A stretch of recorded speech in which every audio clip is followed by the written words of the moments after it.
Siregar MSI, yang saya hormati Wakil Dekan Bidang Akademik dan Kemahasiswaan Dr. Umar Solahuddin, Sos and Sosio, dan yang saya hormati juga Wakil Dekan Bidang Administrasi Umum dan Kerjasama DRA Christine L. Mamaya MIP.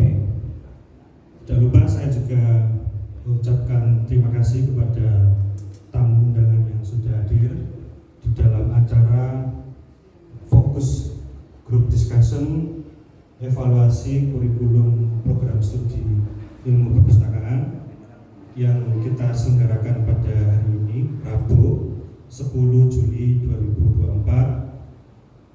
Acaranya kita mulai pukul 16.00 sampai dengan selesai.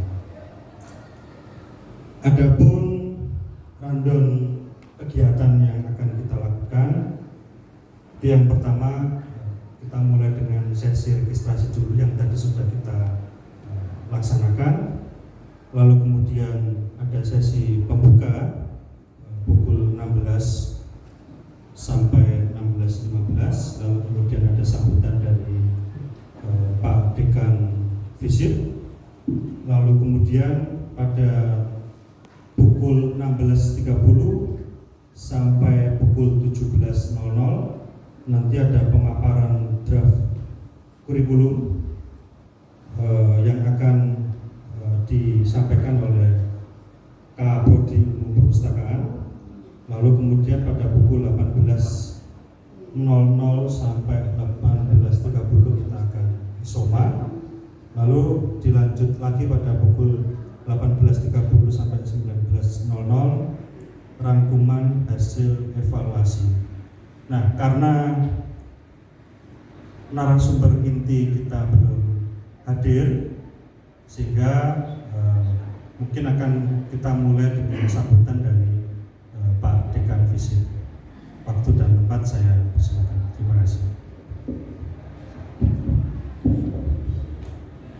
Assalamualaikum warahmatullahi wabarakatuh. Salam sejahtera, selamat sore buat kita semua. Yang saya hormati Ibu Dr. Anda Betty Henry Puspitarini MC, Kepala Sekolah Menengah Atas Kemala Bayangkari, Surabaya. Selamat datang Bu. Kemudian yang kami hormati Bapak Harun Effendi, Sarjana Sosial, ya Pak ya, dan wartawan Harian Metro, ya selamat datang Pak. Kemudian Bapak Yoga Setia Perdana, Sarjana Perpustakaan dari BKKBN Jawa Timur, selamat datang Pak. Demikian juga Bapak Ibu dosen FISIP dan juga tenaga kependidikan yang ada di Fakultas Ilmu Sosial dan Ilmu Politik Universitas Udayana Surabaya. Sesuai dengan program atau kegiatan kita yang dilakukan oleh program studi ilmu perpustakaan, yaitu untuk mengadakan fokus group discussion tentang evaluasi kurikulum prodi ilmu perpustakaan. Tentu kegiatan ini perlu kita lakukan di masing-masing prodi untuk menyesuaikan hal-hal apa yang perlu disesuaikan sesuai dengan perkembangan zaman atau kebutuhan pasar. Jadi kegiatan ini sangat penting sekali.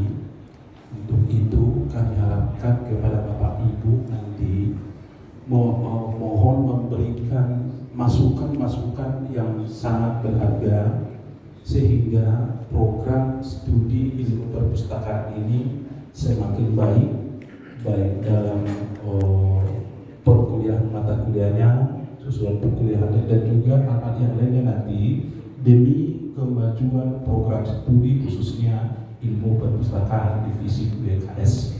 Mungkin hanya itu yang bisa saya katakan. Terima kasih kepada Bapak Ibu dengan kami yang sudah menyempatkan waktu dan kehadiran dan pikiran ke sini. Kiranya Tuhan kita yang membalaskan kebaikan dari Bapak Ibu.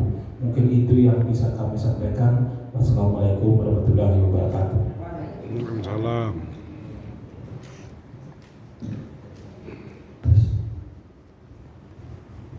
Baik, terima kasih saya sampaikan ke Pak Dekan Visip. Lalu kemudian kita lanjut di acara selanjutnya, yaitu pemaparan draft kurikulum yang akan disampaikan oleh Bu Astrid Sitawati selaku Kaprodi Umum Perpustakaan. Waktu dan tempat saya persilakan.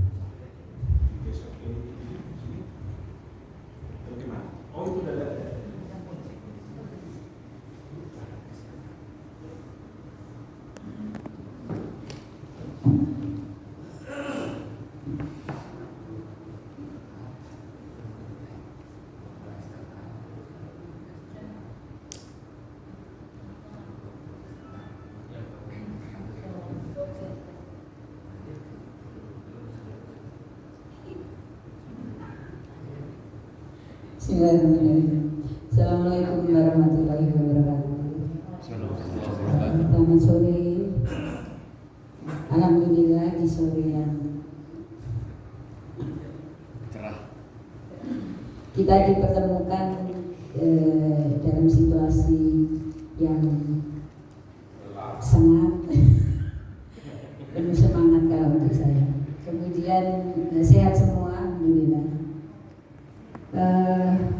Terima kasih atas kehadiran Ibu Dr. Anda Betty Hendri Puspitarini MSI, Sekolah Menengah Kemala Bayangkari Surabaya. Matur nuwun rawuhnya. Kami undang sebagai pembina alumni. Kemudian Mas Harun, ini merupakan alumni lama ya Mas. Tahun berapa Mas? 2000 berapa Mas? Lama banyak Pak, alumni lama. Dan mungkin penjenengan tidak kenal saya, kenalnya Bu Maria. Jadi alumni lama dan kebetulan sekarang sebagai wartawan. Nah, aku juga menjadi alumni, kita perlu masukan untuk kurikulum kami. Katanya Pak Daniel gitu. Kemudian Mas Yoga Setia Perdana, calon Bapak nih Mas. Ini alumni tahun 2018 ya Mas? 19. Oh, alumni ini transfer Pak. 2022 ya. Baru. Dan sekarang beliau bekerja tidak di ranah perpustakaan karena bekerja di BKKBN Provinsi Jatim. Matur nuwun rawuhnya Mas Yoga.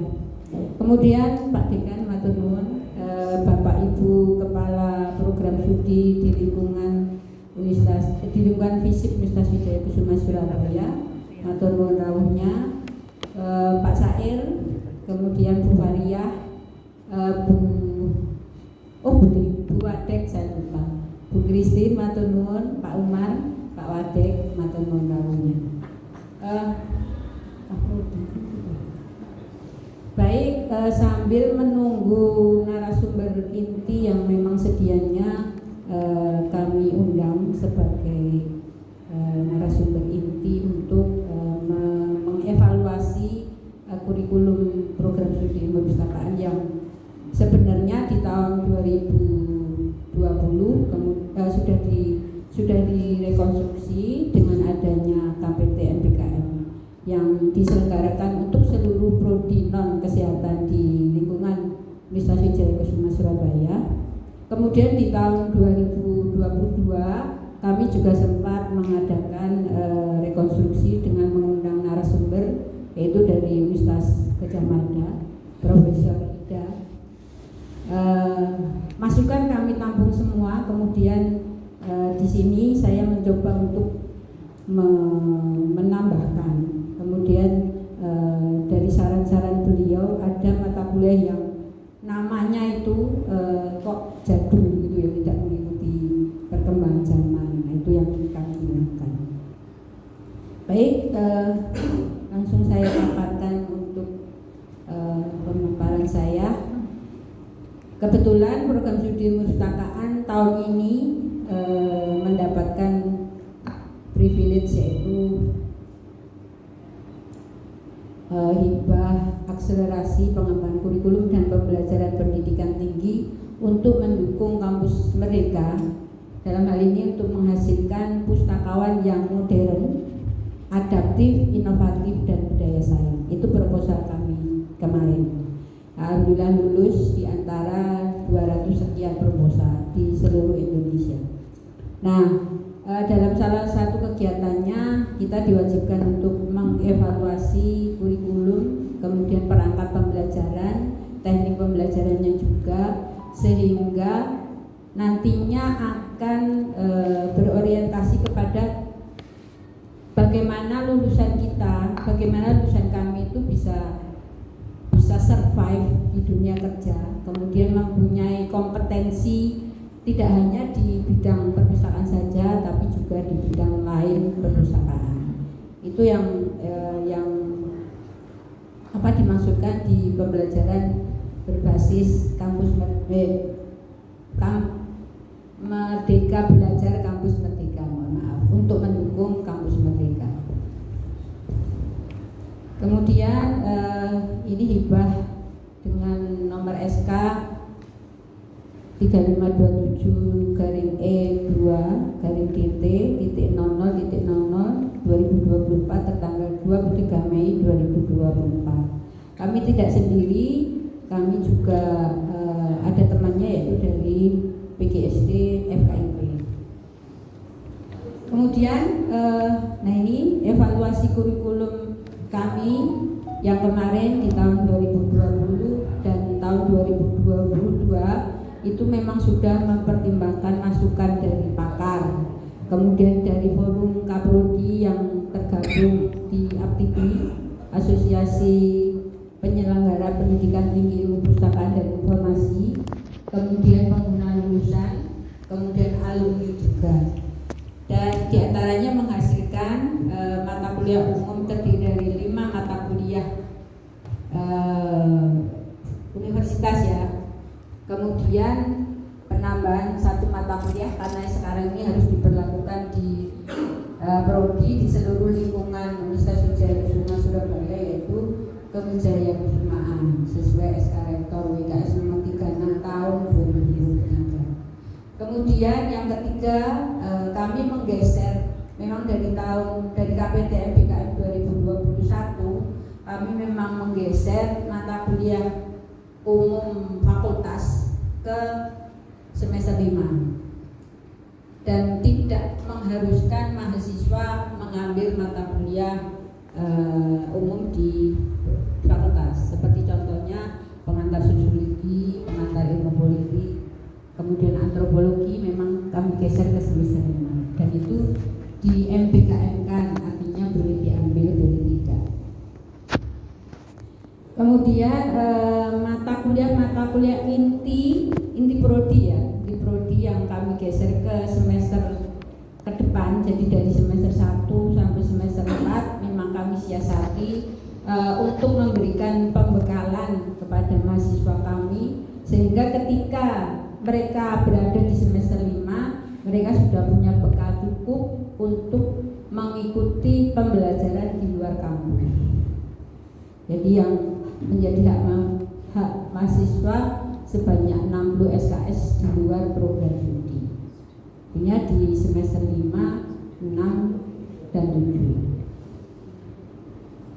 Kemudian ini kesepakatan juga dari Forum Kaprodi Perpustakaan tentang rumusan capaian pembelajaran lulusan yang direformasi dari SNDT. Kemudian kami juga berusaha untuk selain mengganti nama mata kuliah, juga menambahkan mata kuliah baru, baik wajib maupun pilihan, untuk mendukung kompetensi lulusan program studi perpustakaan.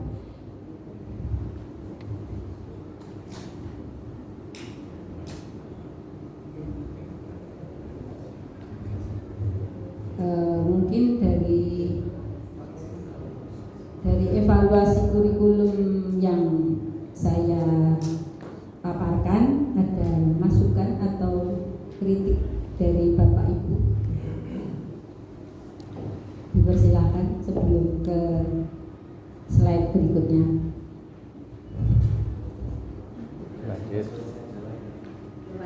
Lanjut dulu. Terusnya nanti lupa. Nanti saya mengulang lagi dan lupa. Saya lagi. Nah, kalau visi program studi masih ya, karena visi kami ke tahun 2030 yaitu menjadi program studi yang memiliki keunggulan di bidang ilmu perpustakaan dan bisnis informasi berbasis teknologi yang berwawasan global. Nah ini cita-cita kami tercapai di impiannya semoga tercapai di tahun 2030 gitu ya. Jadi sekarang masih belum berubah. Kemudian misi kami menyelenggarakan pendidikan dan pengajaran ilmu perpustakaan dan bisnis informasi berstandar nasional dan internasional yang profesional. Yang kedua, menyelenggarakan pendidikan dan pengajaran yang dikembangkan dengan teknik dan pola pembelajaran yang selaras dengan tuntutan perkembangan teknologi dan kebutuhan stakeholder. Dalam hal ini pengguna lulusan gitu.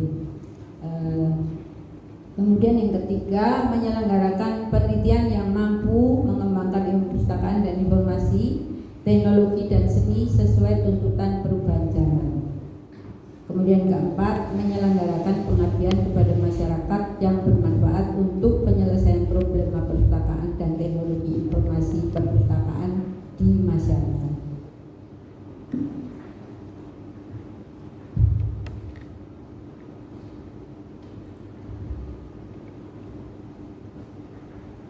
Mohon maaf ini kok jadi lompat. Ini sebenarnya yang 6 sampai 11 ini adalah dari pertimbangan dari angka 1 sampai 5 tadi yang juga dari tracer tadi, yaitu yang ke-6 perubahan nama mata kuliah relevan dengan perkembangan teknologi informasi. Kemudian 7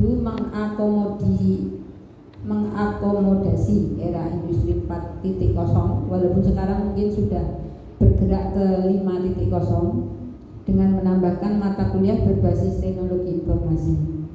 Kemudian yang ke-8 penguatan kemampuan bahasa Inggris, karena ketika dievaluasi di tracer tadi alumni kami memang sangat kalau bisa dibilang lemah ya, agak lemah di kemampuan berbahasa Inggris.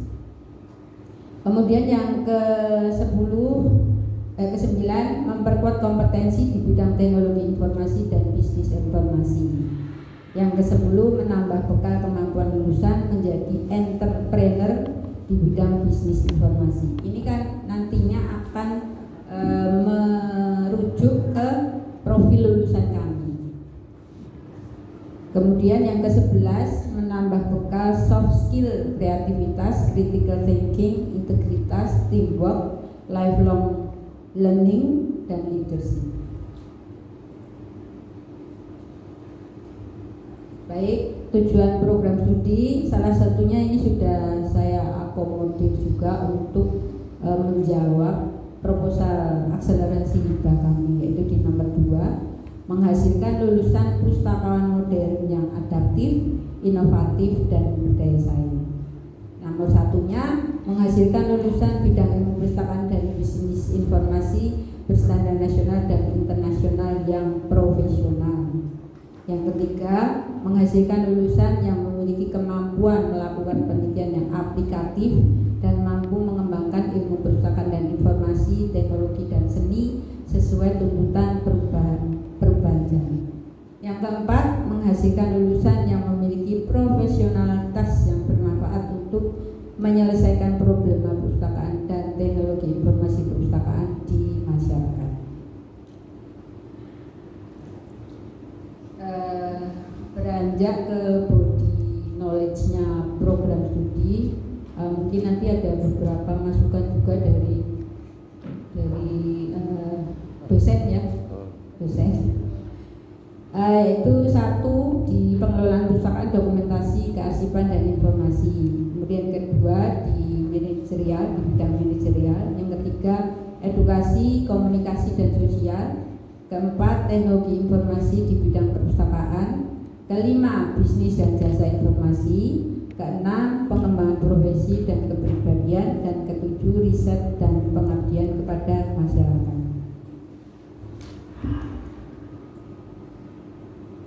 Ada masukan atau lanjut lagi?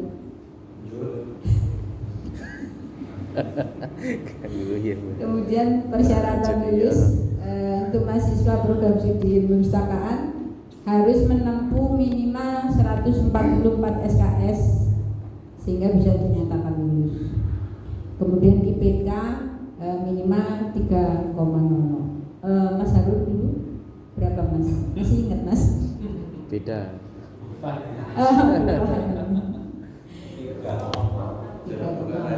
Kebanyakan lulusan perpustakaan di atas 3 ya. Kemudian yang ketiga tidak terdapat nilai D dan E. Kemudian keempat prasyarat nilai mata kuliah tertentu yaitu praktek kerja lapangan mempunyai nilai minimal B. Kemudian skripsi mempunyai nilai minimal juga B. Saya lanjutkan. Nah, kami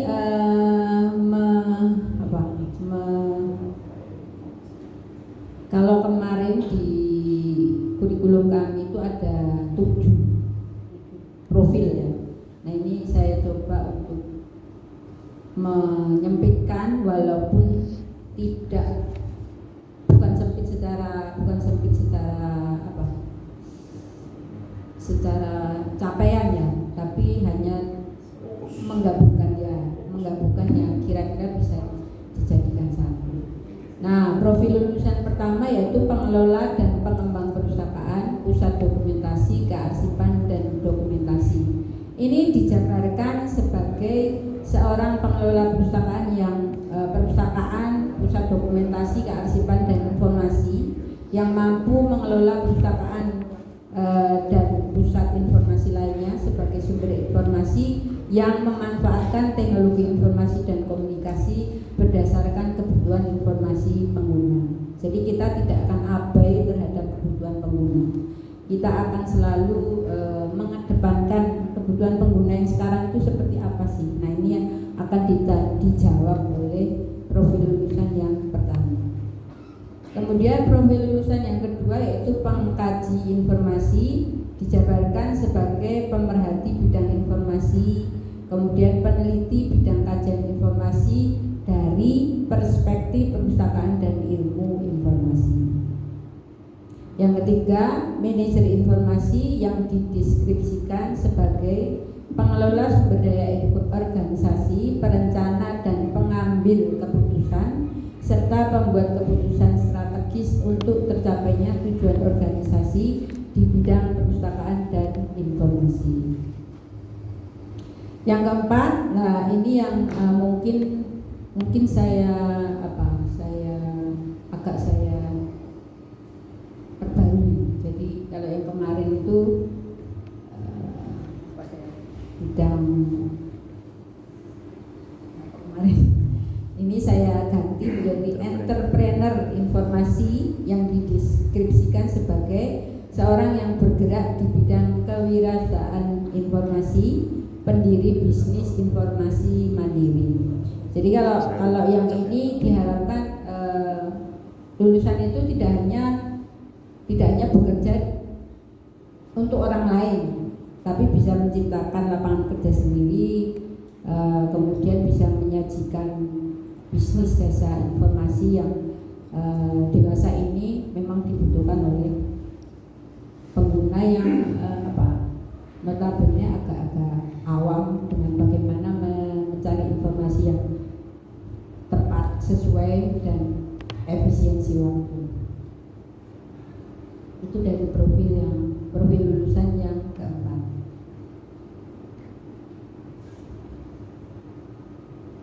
Ini sudah habis, saya menuju ke kurikulum.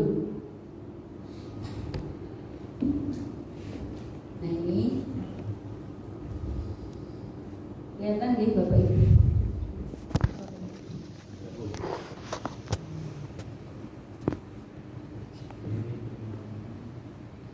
Nah, ini dari semester pertama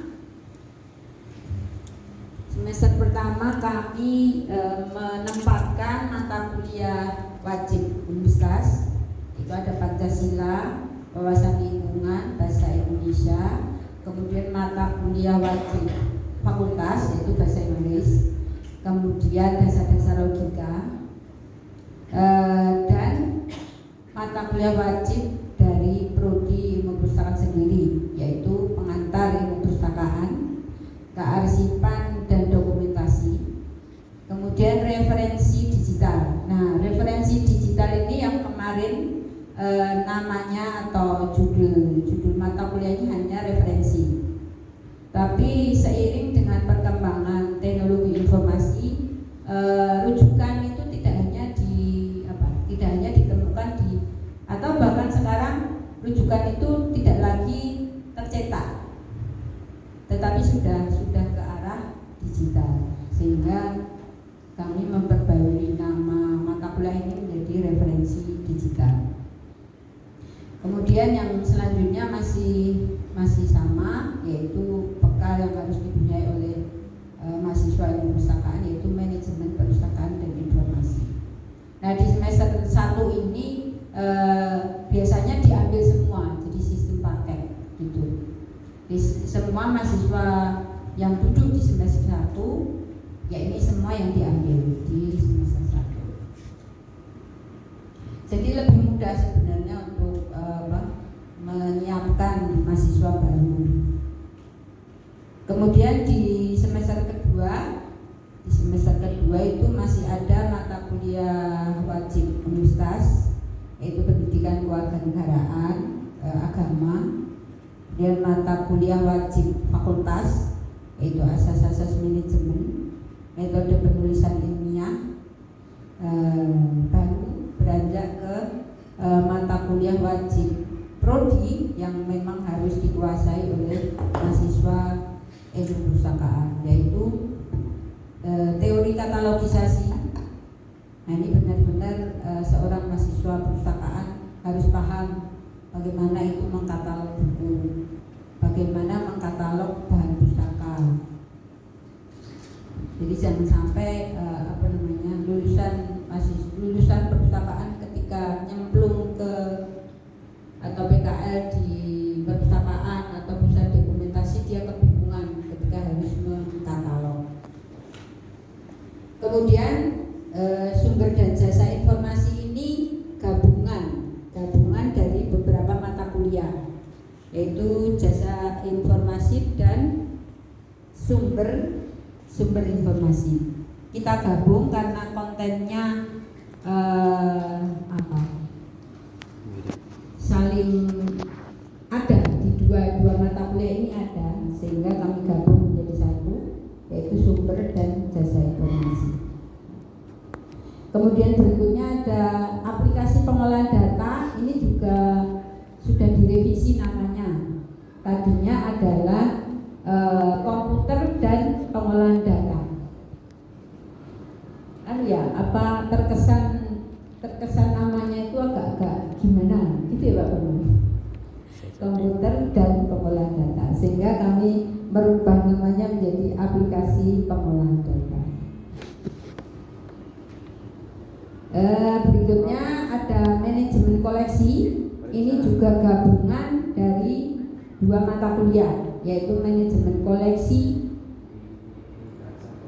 saja dengan manajemen koleksi elektronik. Jadi manajemen koleksi ini akan mahasiswa perpustakaan akan mendapatkan kemampuan bagaimana memanage koleksi tercetak, juga bagaimana memanage koleksi yang elektronik, seperti pada basis data ibu, kemudian e-jurnal. Nah, ini ada di manajemen koleksi.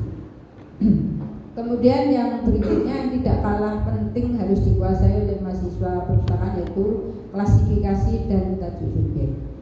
bagaimana mahasiswa perpustakaan bisa mengklasir buku, oh ini masuk buku apa sih, apakah buku kedokteran, apakah buku sosiologi atau buku teknik gitu ya.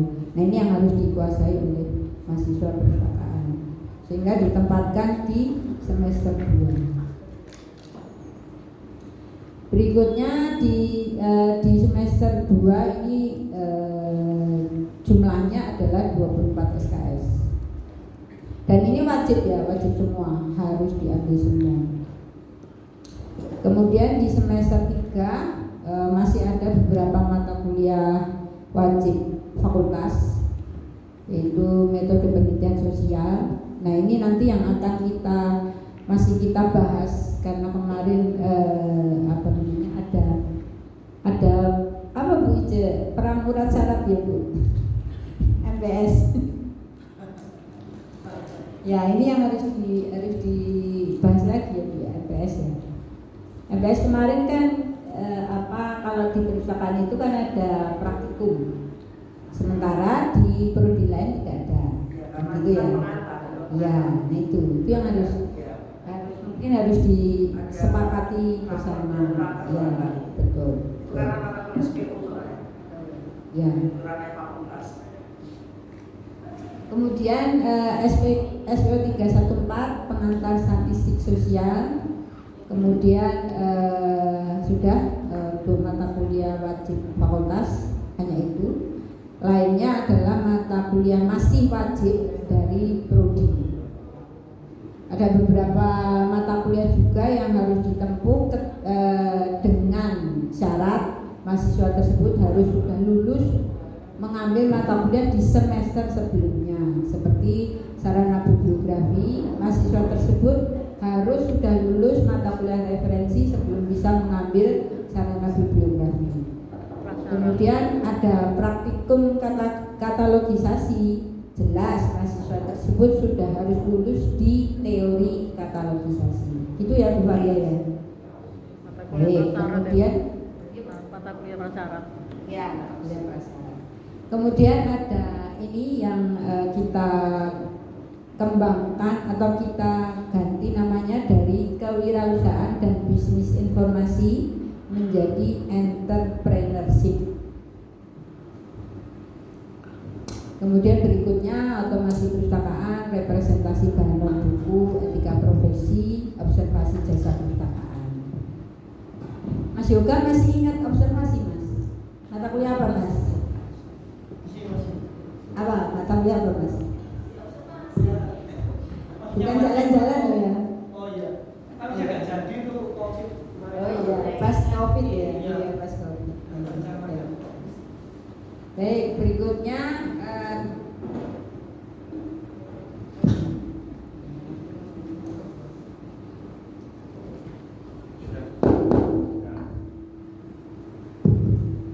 baik.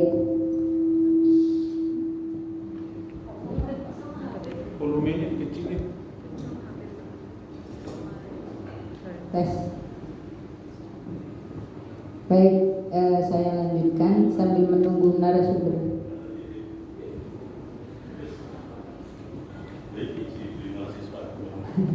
Alhamdulillah Pak Indro, Bu Erni.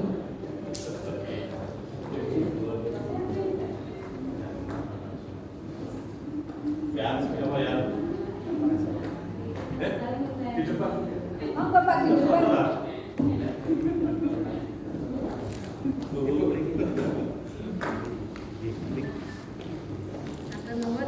Terima kasih. Sini aja Bu.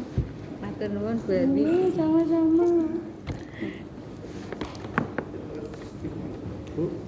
Iya Mas. Pak Indro kan narasumber inti. Narasumber keliru toh. Berarti gak keliru. Salah ini. Ya, ini tadi sudah saya coba memaparkan kurikulum kami Pak Indro. Kemudian ada body knowledge, terus CPL kami sudah. Sebenarnya kami juga ingin masukan dari Pak Indro. apa yang kira-kira kurang atau kok ini sebenarnya udah nggak bisa lagi dipakai gitu Pak Ibu. Langsung nih. Iya. Waduh, putih nih ya. Langsung ditonton. Soalnya telat. Minum dulu, Bro. Minum dulu, Bro. Assalamualaikum warahmatullahi wabarakatuh. Waalaikumsalam. Sore, mohon maaf terlambat ya. Ini tadi karena saya harus uji di pasca sarjana. Jadi mau tidak mau, nah itu juga kemarin murid saya Bu Alia. Bu Alia. Alia Mandra. Ini sering ketemu di SIP. Bu Alia Mandra. Jadi saya harus ya berpacu dalam waktu. Gitu. Jadi Bu, kemarin sudah dikirimkan kurikulumnya. Sebenarnya saya juga lagi meredesain kurikulum saya karena memang ini ada perkembangan yang cukup signifikan Bu, dengan ada kementerian yaitu Dikti nomor 23 kalau nggak salah, itu kita kurikulum kita itu harus berbasis pada Belum, OBE, paling 10 Outcome menit. Based Education. Sambutan. Nah itu makanya saya juga harus berubah gitu. Karena memang Pimpinan gitu, kurikulum pasti. kita ini harus didasarkan pada outcome-nya seperti apa.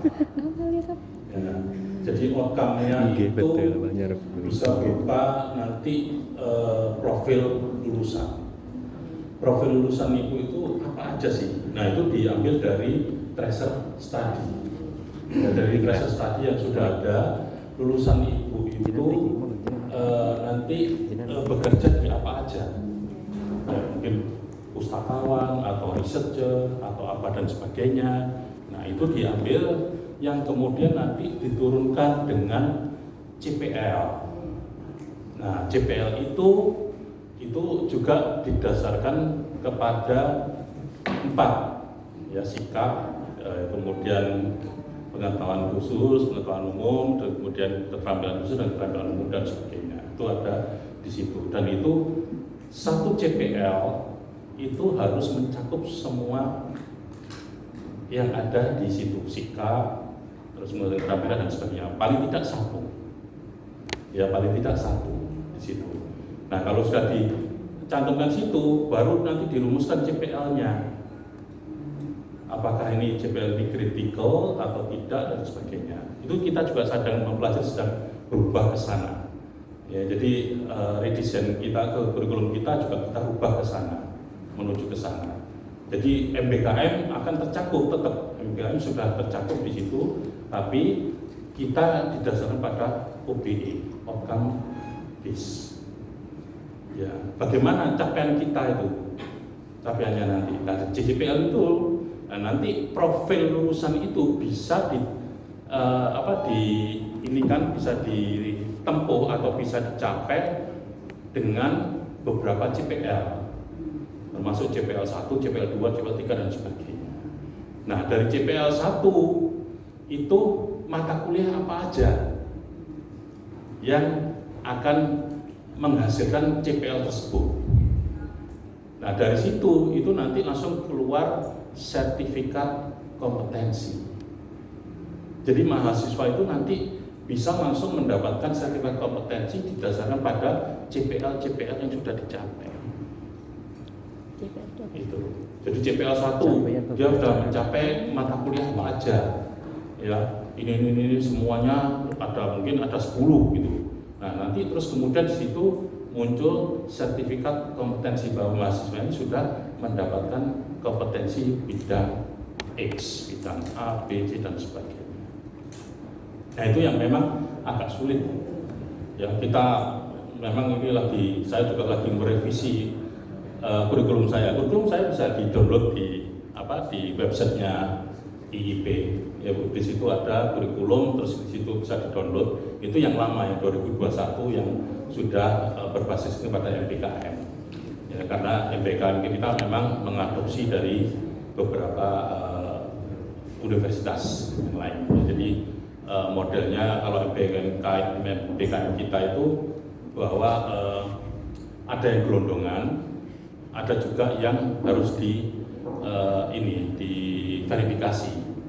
Jadi Kalau gelondongan itu biasanya pada terjun kayak di tempatnya Bu Herni di perpustakaan itu kan dia sudah ada RPS-nya. Jadi nanti ketika di perpustakaan itu anak itu belajar apa saja sih? Oh, belajar A, B, C, D, F, G dan sebagainya. Ya, sehingga nantinya itu bisa gelondongan. Oh, ini 120 SKS gelondongan langsung. Karena dilihat ini sama dengan capaian-capaian pembelajaran yang ada di dalam RPS kita. Gitu. Nah, ada juga yang tidak. Kadang-kadang kan mahasiswa itu tarifnya sendiri ya. Jadi kuliah di IP, habis itu ngambil mata kuliah bedah mulut. Nah, saya juga bingung. Ini apa masukmu apa ini ya? Nah, itu kan kadang saya kepingin sekolah di kedokteran Pak, tapi saya nggak capek. Tapi saya masuk IP aja loh, biar nanti bisa FBKM dan sebagainya. Nah, itu yang harus dipahami oleh tim verifikasi. Jadi setiap departemen itu punya tim verifikasi. Ya, setiap jurusan, ya, namanya jurusan IP, saya punya tim verifikasi yang nanti bisa verifikasi. Oke, ini tidak bisa 20 SKS, hanya 2 SKS atau berapa SKS. Itu MBKM di tempat kita gitu. Jadi ada ininya. Tapi ada juga yang gelondongan itu tadi, masuk 20 SKS. Cuma ya sekarang itu tadi kita harus didasarkan pada outcome base itu. Jadi mata kuliah kita. Jadi nanti bikin RPS-nya yang terkenal sekarang bukan RPS tapi RPP, rencana pembelajaran program itu setiap rencana pembelajaran. jadi nggak kayak dulu. Kalau dulu kan 14 kali pertemuan, ya. Sekarang itu bisa jadi tidak 14 kali atau 16 kali pertemuan, bisa jadi hanya 4 atau 5. Jadi dalam menurunkan itu dari CPL, capaian pembelajarannya apa, ya. Terus itu nanti bisa dibahas di materi-materi apa aja, ya bahan kajiannya apa aja, sehingga nanti bisa jadi pertemuan ke-6 sampai ke-8 itu bisa dicapai dengan anak tersebut melakukan pembelajaran di luar, bisa jadi, ya. Jadi nanti tugasnya dosen malah tambah ringan, nggak harus 16 kali pertemuan atau 14 pertemuan itu harus ada di kelas terus ini ngajar dan enggak. Ya, jadi nanti kita rancang itu bisa jadi hanya 4 kali atau 5 kali, yang lainnya bisa dia melakukan self study atau bisa melakukan dia makan atau di tempatnya perpustakaan atau perpustakaannya Mas Bambang atau Bu Herni atau dan sebagainya, nggak apa-apa. Tapi itu tadi harus capaian pembelajarannya harus tercapai. Kalau enggak ya akhirnya nggak ini juga nggak efektif. Gitu. Jadi itu yang kita masih godok lagi ya. Jadi nanti setiap mata kuliah pun itu tidak harus learning base ya, tetapi bisa jadi satu mata kuliah itu ada case base, ada problem base, ya, ada learning base. Tergantung dari mana, dari CPL-nya tadi. Jadi yang harus direncanakan, harus dirumuskan itu adalah CPL-nya dulu. Jadi profilnya seperti apa, umpamanya kayak pustakawan itu bisa dicapai oleh CPL apa aja, sikapnya apa, pengetahuan ilmiahnya apa, ininya apa. Kalau saya mengadopsi dari KTP itu juga kan sudah ada pustakawan ahli, dan kalau ahli itu kan profil lulusannya hanya satu, pustakawan ahli. Nah, apakah kita juga, saya sudah mengacu ke situ. Tidak, didasarkan pada tracer study-nya Bu. Ya. Mahasiswa lulusannya di bidang apa aja sih? Kan dari tracer study itu. memang dari aktivi itu kan memang sudah di istilahnya payungnya, tetapi kan bisa kita ini, jadi kita membreakdown dari ilmu utama kita. Di dalam dikti kan juga ada itu, rumpun keilmuan, ya kan? Rumpun keilmuan kita apa? Perpustakaan, pustakawan, ya kan? Ilmu perpustakaan. Terus nanti turunnya apa?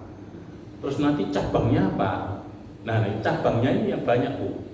Ada pustakawan digital, ada pustakawan macam-macam, ada arsiparis, ada ini dan sebagainya, macam-macam. Ya, itu rumput keilmuan. Dari situ rumput keilmuan, di situ terus nanti diturunkan. Ya, kalau nggak salah ada 3 pustakawan, kemudian ilmu informasi apanya gitu. Pokoknya ada informasinya 1, lulusannya itu 3 kalau nggak salah. Ilmu informasi, perpustakaan dan sains. Nah itu kan rumpun ilmu yang utama. Nanti bisa diturunkan menjadi akarnya, itu kan pohonnya. Nah nanti turunan cabang-cabangnya ini banyak, ranting-rantingnya banyak. Nah itu nanti berkaitan dengan dosen-dosennya juga. Nanti dosennya akan menjadi profesor, itu menjadi rumput ilmu apa? Apakah sains informasi, apakah kepustakawannya, atau apanya?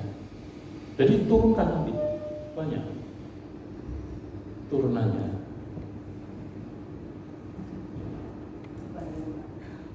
Sebetulnya saya katanya begini.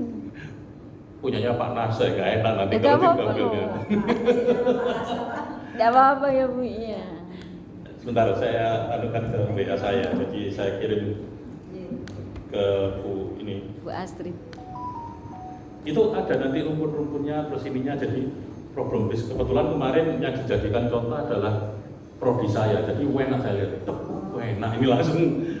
Jadi saya ada gambaran. Sebentar ya Bu ya. Itu punya Pak Direktur Pendidikan Inovasi. saya, jadi DIPP. Inovasi dan pengembangan pendidikan. Iya.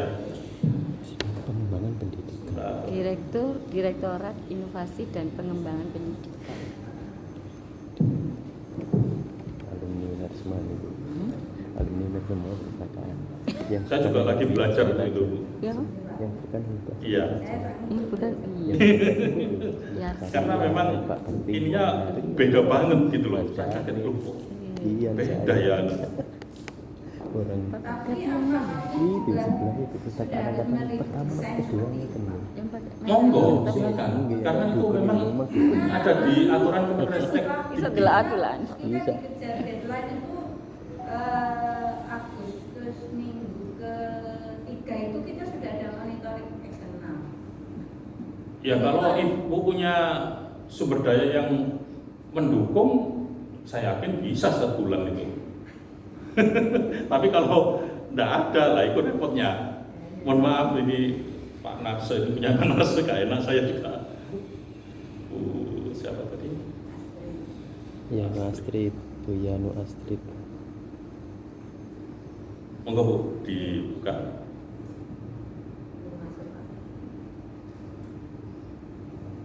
Jadi ini kita juga lagi mengerjakan redesign kurikulum kita. Semua di UNER itu dilakukan seperti itu.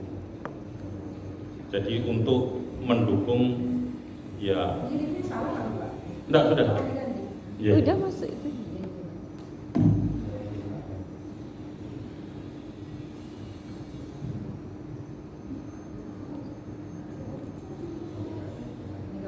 Y ke bawah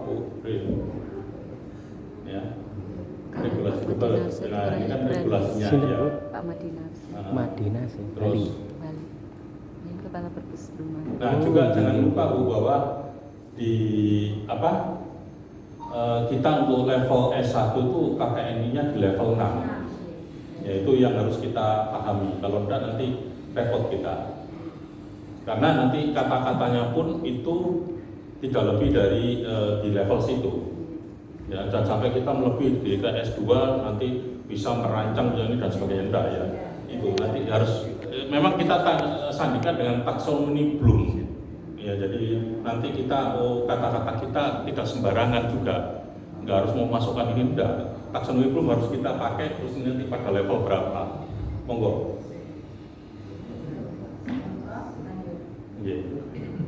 Nah ini nanti bisa ibu baca, tapi mohon jangan disebarkan, Bu, itu punya Pak Arsel, jadi nggak enak saya. Monggo ke bawah. Nah ini kan mengacu pada Permendikbud nomor 53, bukan 23, tapi 53. Ya ini yang harus kita pahami, yang kita harus rubah redesign kita. Ya, monggo. Terus ke bawah. Nah ini ya level KKNI-nya ya. Untuk S1 itu pada level 6 ke bawah. Ya untuk level 7 dan 8, 9 itu level untuk S2 dan S3. Ya. Itu kita rentang itu. Monggo terus Bu. Nah ini skema pembelajarannya itu nanti makanya itu bisa macam-macam. Jadi kita hubungkan dengan budi ya. Tetap ada DKM-nya, itu regulernya gimana, 140 dan sebagainya. Ini Bapak Ibu bisa membaca dari RPL, terus MBKM dengan rekonstruksi pembelajaran KKNI-nya, ya. Ini cukup jelas sekali, ya.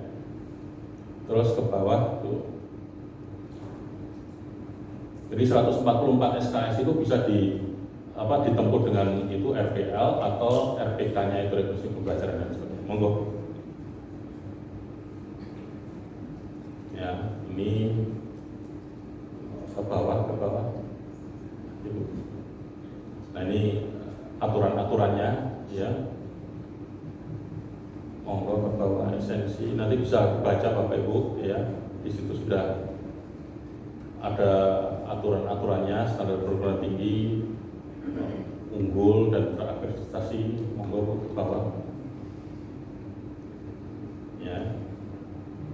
Monggo. Kalau ini kan di UNER itu kalau menyusun kurikulum itu nanti di IPP, terus kemudian Direktur Pendidikan, kemudian BPM. BPM harus berperan karena nanti akan menjamin dari kelulusan kita. Jadi ya, dari mengevaluasi kurikulum kita. LPPM penelitian.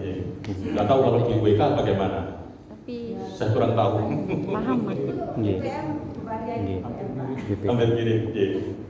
Nah ini profil. Ya. Ini Bu yang harus dipahami, ya.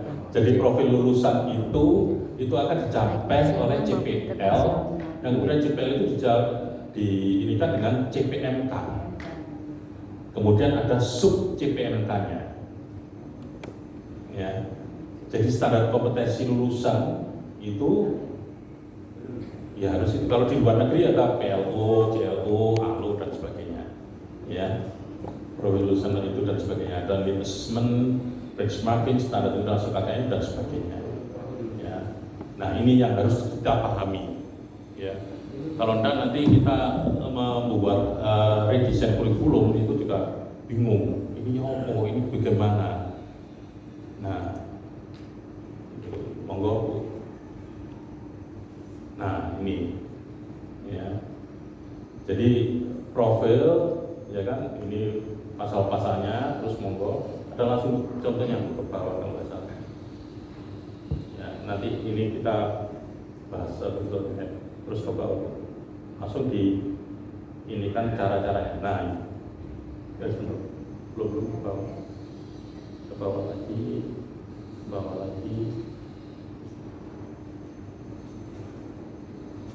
Nah itu nanti akan mendukung IKU berapa juga, ya. Monggo ke bawah lagi. Iya.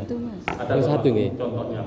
Yang dua itu pengalaman Nah ini ya, waktu itu pembelajarannya ada case based, project based dan lain sebagainya. Monggo. Oke, ke bawah. Ada contohnya cara sana ke bawah. Terus ke bawah ada langsung ke perpustakaannya. Nah ini kan contohnya ke atas tuh. ke atas dulu, enggak, ke atas dulu. Nah ini kan ilustrasi penyusunan kurikulum S1 informasi ilmu informasi dan perpustakaan digital. Ini contohnya, langsung dicontohin sama Pak Narsel. Kebetulan alhamdulillah program studi saya ini contoh, padahal salah gitu. Tapi alhamdulillah, oh ternyata begini ya. Nah ini monggo ke bawah. Nah pertama merumuskan profil lulusan. Ya, jadi nanti Bapak Ibu yang jurusan lain juga sama, merumuskan profil lulusannya seperti apa. Kemudian merumuskan kompetensi lulusan. Kemudian membuat metrik, profil, dan kompetensi lulusan. Itu yang didasar pada UPI. Ya, kemudian menentukan bahan kajian dan membentuk mata kuliah dan sebagainya ke bawah. Terus ke bawah Bu, kurikulumnya nanti dari JPL 1 dan sebagainya. Monggo ke bawah Bu. Nah, ini yang kita dulu profil lulusan kita gini, salah ini ya. Makanya kita ubah, kita revisi. Bukan organizer, designer, manager, researcher, information analyst, tapi langsung pada profilnya seperti apa. Itu melalui tracer study. Ke bawah Bu. Nah, ini.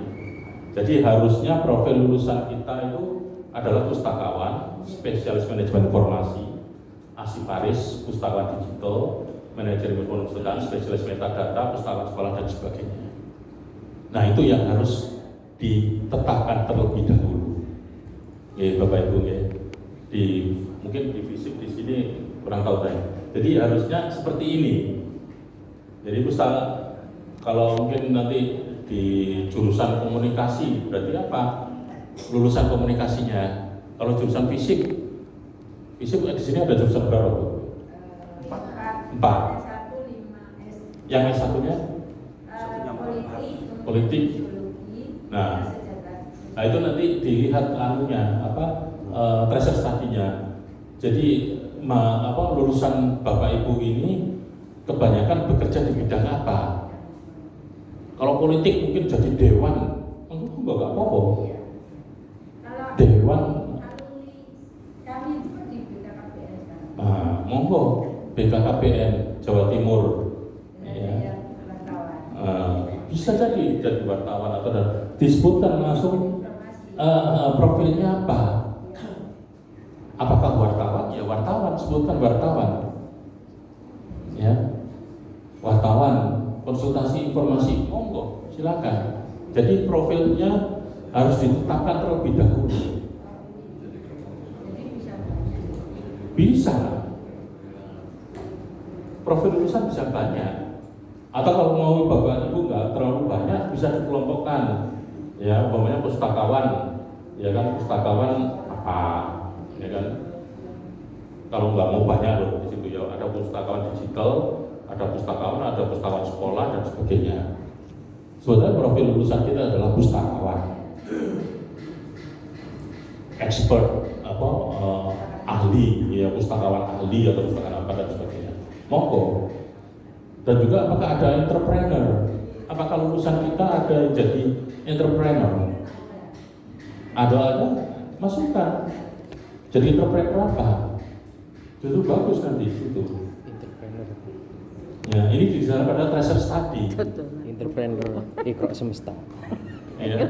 Kan entrepreneur itu. Kalau saya banyak, ini Mas Bambang, Mas Dian ini lulusan, ini mahasiswa saya juga nih. Jadi dosen. Diklim, bener. Itu Mbak, itu juga itu mahasiswa saya itu. Jadi semuanya, wah ini semua nggak apa-apa ya. Ya jadi lulusannya apa? Lulusan di situ ya. Terus kemudian ke bawah Bu. Nah dari profil ini, Tapi nah, sini kan kebanyakan ya kan? balik jalur ya. Perannya dapat dilakukan dalam ruang lingkup IP digital oleh lulusan bidang keahlian atau bidang kerjaan IP setelah menghasilkan stadinya, ya dirumuskan itu tadi, ya kan? P1-nya pustakawan itu, P2-nya ya apa dan sebagainya. Nggih, kedalian ini. Ya, bisa dipahami bagus sini. Nggih.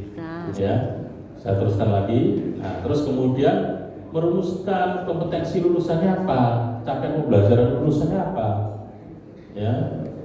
Lulusan memiliki pengetahuan, keterampilan dan sikap yang diberikan. Tetap kita berbasisnya pada KKNI level 6, ya, tetap itu, ya. Nah, terus kemudian ke bawah lagi. Nah, perpustakaan digital, pustakaan digital mau urusan kita itu dicapai oleh CPL berapa? Nah, itu dirumuskan, harus ada sikap, ada pengetahuan, keterampilan umum, dan keterampilan khusus. Paling tidak 1. Ya. Jadi setiap profil itu harus bisa dicapai CPL yang ada 4 unsur ini. Sikap, kritis, analitis, dan sebagainya. Pengetahuan, pemahaman tentang teknologi, keterampilan umum, itu dan sebagainya. Terus kemudian dirumuskan dalam CPL 1 itu adalah dari keempat aspek itu dijadikan 1. Jadi lulusan yang mampu mengelola, mengembangkan koleksi digital perpustakaan dengan kritis, analitis menggunakan teknologi, jadikan 1 kalimatnya. Jadi CPL 1. Ya. CPL 2 monggo ke bawah. Nah, pustakawan riset. Nah, CPL kedua sama. Ya, selalu ada 4 unsur itu. Ya. Jadi nanti dirumuskan, monggo dirumuskan sama timnya. Ini contoh ya, jangan di nanti Pak Madin marah-marah sama saya. Contoh aja yang nanti menginspirasi Bapak Ibu. Ya, saya juga dapatnya dari Pak Madin ini, terinspirasi ya, iya ya, ini harus dirubah ya. Jadi CPL 2 apa? Ya, seperti ini. Ya. CPL 3 apa? Ya, sama. Spesies metadata itu harus ada 4 unsur semua. Jadi setiap CPL itu harus ada 4 unsur tersebut yang harus dipenuhi. Ya. Terus ke bawah Bu. Nah, manajer informasi dan perpustakaan menjadi manajer perpustakaan atau menjadi kepala perpustakaan juga ada. CPL-nya seperti itu. Terus ke bawah Bu. Nah, entrepreneur juga ada. Nah, semuanya lengkap, makanya saya enak nih, aku dikasih contoh yang enak nih. Jadi saya juga merubah ini dalam posisi saya redesign juga, karena harus ini nanti rencana tahun 2025 baru kita terapkan, karena memang tidak mudah merencanakan ini, harus direncanakan sedetail mungkin, karena setiap dosen harus mampu ini. Ya, terus ke bawah. Nah, nanti dibuat ini rekapitulasi unsur-unsurnya. Jadi profilnya pustaka digital, ya kan? Disikapnya apa? Kritis. Nggak usah ditulis banyak. Cuma apa sih disikap itu? Kritis, analitis, proaktif, inovatif. Kata kuncinya. Kalau di pengetahuan, teknologi informasi, sistem perpustakaan digital, ya kan? Komunikasi efektif dan sebagainya. Jadi seperti itu. Ya, jadi rekapitulasi unsur-unsur CPL itu. Terus ke bawah Bu. Nah, baru dibuat matriknya, ya kan? Jadi perpustakaan digital itu bisa dicapai oleh CPL berapa aja? Oh, ternyata ada CPL 1, CPL 3. Pustakaan riset bisa dicapai oleh CPL 2 dan CPL 3. Ya, jadi itu. Entrepreneur itu bisa dicapai oleh CPL 4 sama CPL 5. Ya, tetap itu dibikin matriknya seperti itu. Monggo ke bawah. Terus. Nah, ya. Jadi bahan kajian harus dikaji dan diintegrasi dengan cermat sehingga betul-betul terkait dengan kompetensi yang diinginkan atau unsur-unsur CPL. Ya. Dan sebagainya. Nah, nanti Bapak Ibu bisa membuat bahan kajian secara cepat nanti. Bikin modul pun bisa gampang dengan memetakan ini. Monggo Bu ke bawah. Nah, seperti ini. Profilnya apa? Pustakawan digital. CPL-nya apa? lulusan mampu mengelola, mengembangkan koleksi digital dan sebagainya. Terus bahan kajiannya apa? Nah, itu muncul 1, 2, 3, 4, 5, 8 terus ini. Nah, 1, 2, 3, 4 sampai 8 itu di mata kuliah apa? Oh, ternyata ada sistem manajemen perpustakaan digital. Terus kemudian nomor 9 sampai 16 itu di mata kuliah apa? Jadi satu CPL itu bisa ditempuh oleh mahasiswa berbagai macam mata kuliah. Ya. Nah, terus kemudian ke bawah Bu. Nah, ini. Ya. Nah, mata kuliahnya apa aja di pendukungnya? Bisa diketahui Bu. Ya, jadi pustakawan digital itu mata kuliahnya apa aja? Untuk mencapai kompetensi pustakawan digital itu mata kuliahnya apa aja? Ya. Menjadi pustakawan riset itu mata kuliahnya juga apa aja? Jadi bisa mengelompokkan Bu nanti. Ini dikelompokkan ini, dikelompokkan ini, dikelompokkan ini dan sebagainya. Monggo. Terus. Nah, ini sama ya, terus kemudian ke bawah. Ke bawah. Nah, matriknya ya. Jadi nanti bisa dibikin matrik lagi untuk mata kuliah. Analisis data dan statistik itu masuk di CPL berapa aja? Ya. Monggo. Ini matrik untuk mata kuliahnya. Monggo ke bawah. Terus ke bawah lagi. Nah, ini Bu. Ya. Jadi kerangka dasar struktur kurikulum kita akan seperti ini. Ya. Profil lulusan 1 itu bisa dicapai oleh CPL 1 dan CPL 3 yang mata kuliahnya adalah mata kuliah 1, 2, 3, 4 dan sebagainya. CPL 3 mata kuliah 8, 18, 19 dan sebagainya.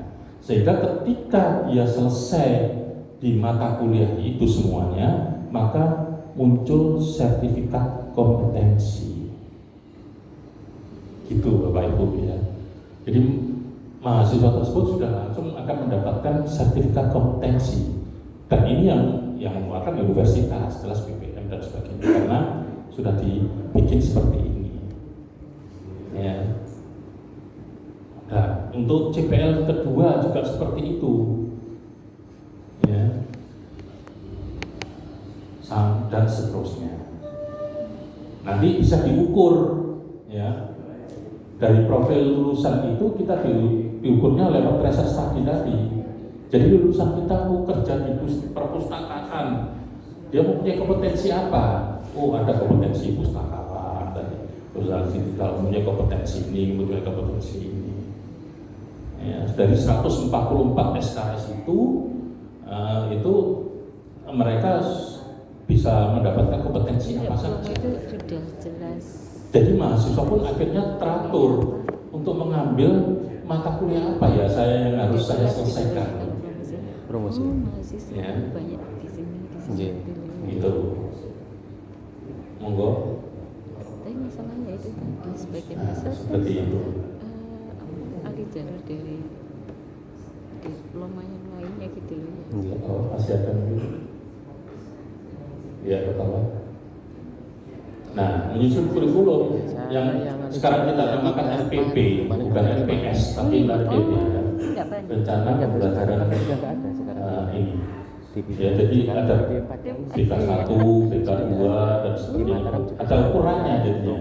Jadi nanti anak tersebut sudah mencapai ingin menjadi P3, profil lulusan 3, ya kan? Iya, Mas. Itu berapa persen itu CPMK-nya, itu ada CPL-nya berapa dan sebagainya.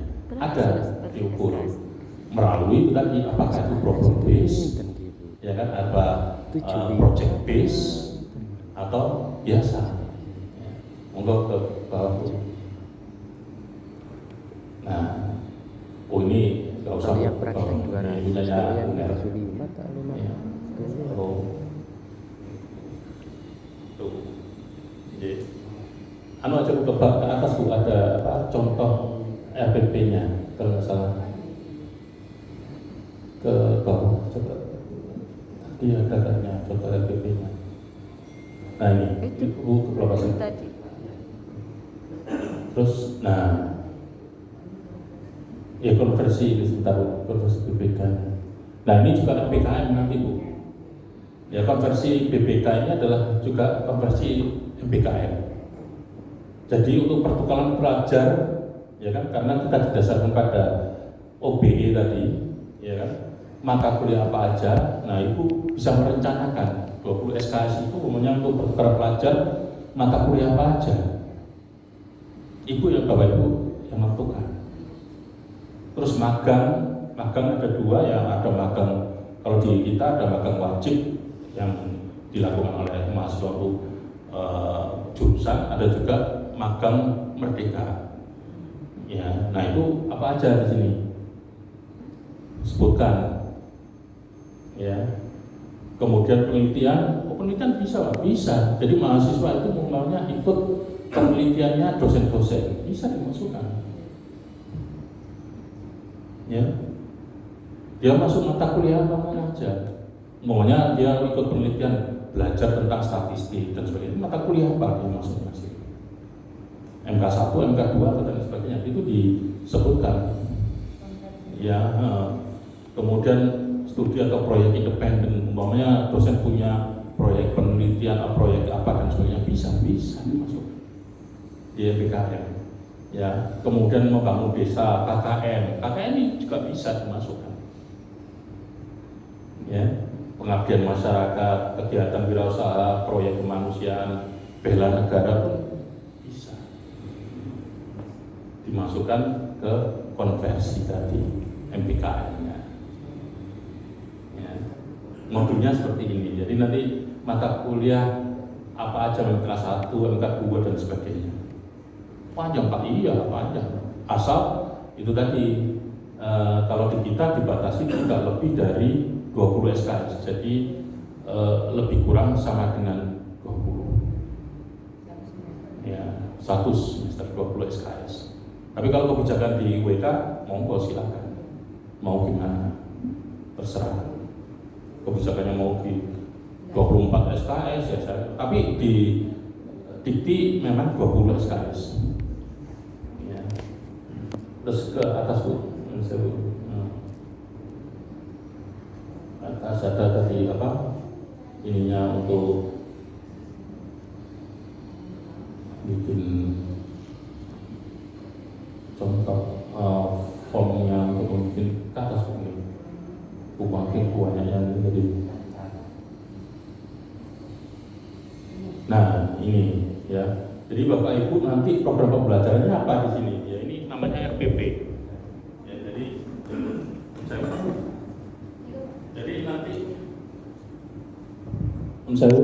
jadi nanti di sini sub capaian pembelajarannya apa Bu di sini? Terus bahan kajiannya apa yang tadi sudah di map itu dibuat. Terus bentuk pembelajarannya apa? Apakah itu bentuk pembelajarannya apa? Problem based, case based, atau project based? Ya. Bisa jadi problem based, bisa jadi di sini pertemuan pertama dan pertemuan sampai pertemuan ketiga adalah pembelajaran biasa.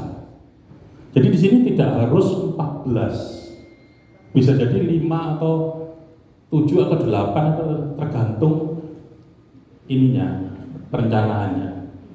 Makanya bisa jadi satu mata kuliah itu bisa 3 itu tadi, bisa project based, problem based. Umpamanya tugas itu masuk apa? Apakah masuk problem atau project? Ya. Jadi anak pertemuan ke-5 sampai ke-6, makanya nggak ada UTS, yang ada adalah mengerjakan project. Ya, kayak saya biasanya kalau di IT saya selalu bikin project. Ya, bikin project. Itu biasanya Mas Dian dengan Mas Bambang itu saya suruh bikin gitu. Sistem informasi perpustakaan bikin. Ya. Project, nanti masuk project base. Ya, metode pembelajarannya, kodenya apa, medianya apa. Bisa jadi medianya adalah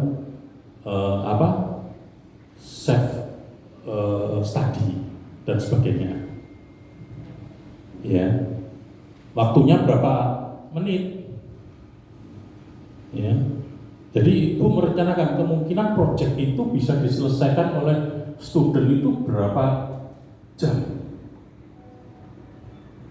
Oh, kira-kira mungkin 45 jam satu SKS.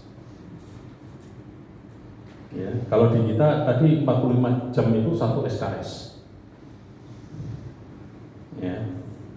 45 jam kan nggak harus seharian, nggak kan satu hari berapa jam, satu hari berapa jam itu ada. Ya, jadi di situ. Ya. Terus pengalaman belajar mahasiswa gimana? Penilaian dan indikator hard and soft skill-nya bagaimana? Ya, hasilnya bobot nilainya berapa, ininya berapa. Terus itu nanti akan terkait di sini, Bu, langsung. Ini berapa persen muncul di sini. Ya, kegiatan partisipasi mahasiswa itu berapa persen, hasil proyek berapa persen, tugas berapa persen, ini berapa persen muncul di sini. Sama dulu, Prof. Jadi Bapak Ibu bisa mengukur. Oh iya, Sama dulu, Prof. Nggih, udah dulu.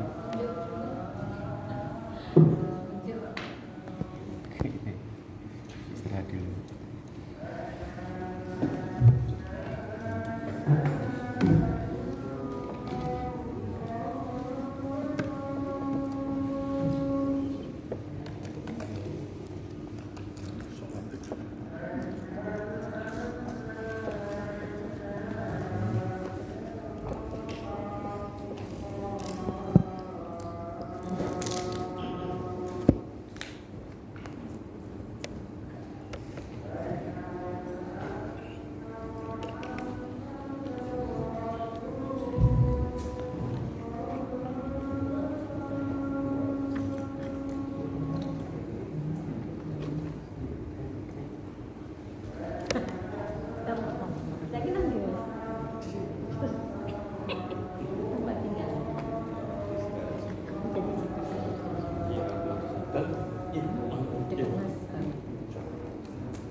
Sebut namaku 3 kali.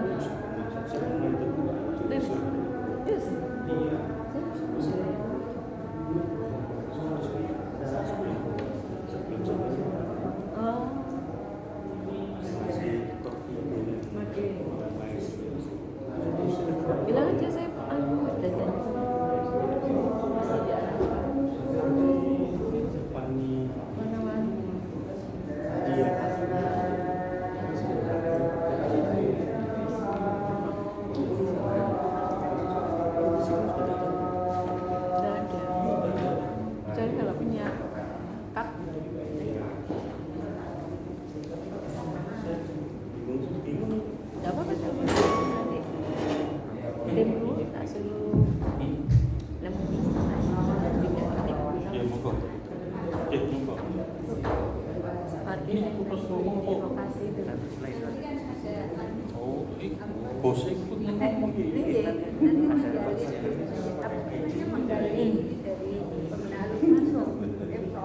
Masuk itu pakai ID.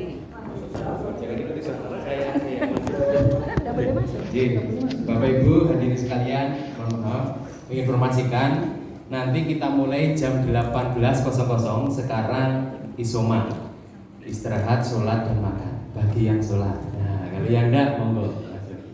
Mungkin Mbak Ajeng.